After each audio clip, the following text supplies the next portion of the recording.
Have you ever watched a game of professional basketball? If so, you've probably seen that all of the players shoot the ball the same way, as in they shoot it above their heads with one hand. This is known as the hand in the cookie jar technique because it looks like you're reaching for a cookie in a high-up jar. This is the best way to shoot a basketball because it is the hardest to block and it's also the most accurate. Whether you want to teach your kids how to play basketball, play a friendly game with coworkers, or you're interested in joining a recreational basketball team, knowing how to properly shoot a basketball is very important. I personally have been playing basketball since I was 5 years old, and I've had many coaches, and all taught me that this is the correct method to use. In this speech, I will be discussing what the hand in the cookie jar technique is, and some other methods, how you need to situate yourself before you shoot the ball, so that you set your shot up for success, and the actual motion of the shot, and what you want that to look like. So the hand in the cookie jar technique, as I mentioned earlier, is when you shoot it above your head with one hand. That is a defining characteristic of the shot. Some other shot types include the granny shot, where you start low and you throw the ball up. The football shot, where you throw the ball from over your shoulder like a football, and the two-handed push shot, where you have your elbows out and you shoot the ball from your chest. These aren't as good as the hand in the cookie jar technique because the granny shot is the easiest shot in the block ever because you're starting so low. If there's anyone even near you, they can swat that down easily. The football shot is super inaccurate because you're kind of catapulting it over your shoulder and there's no real form to it. And the two-handed push shot is easy to block, and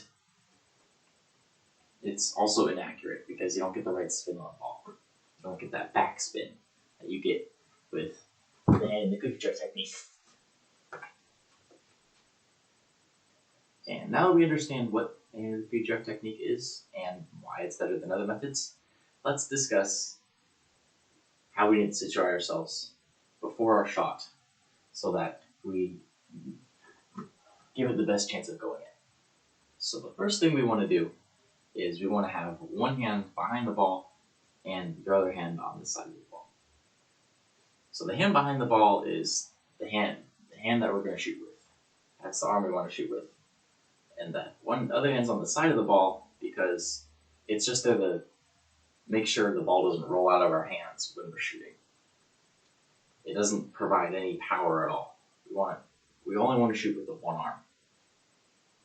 And another thing we want to do is we want to make sure our hips are facing directly at the basket. Our hips, our shoulders, our feet.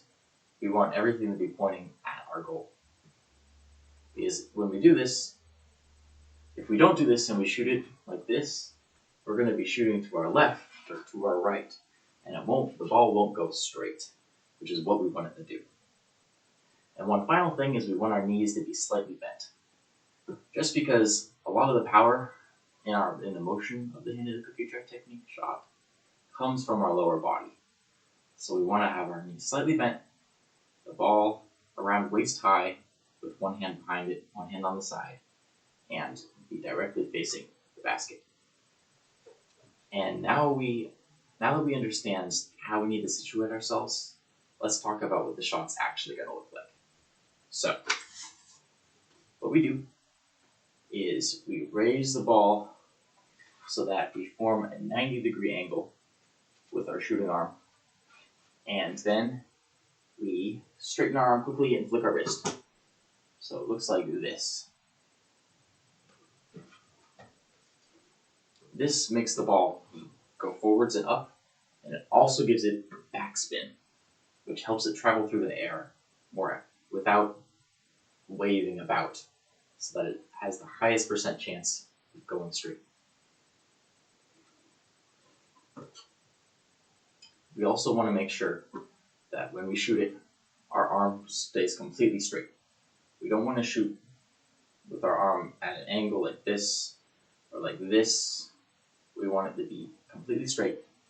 That's a theme in this speech. Keep everything straight. Because if we do that, the ball will go straight. And we won't have to worry about it going to the left and right. In summary, today we learned what the hand in the cookie jar technique is, why it's the best.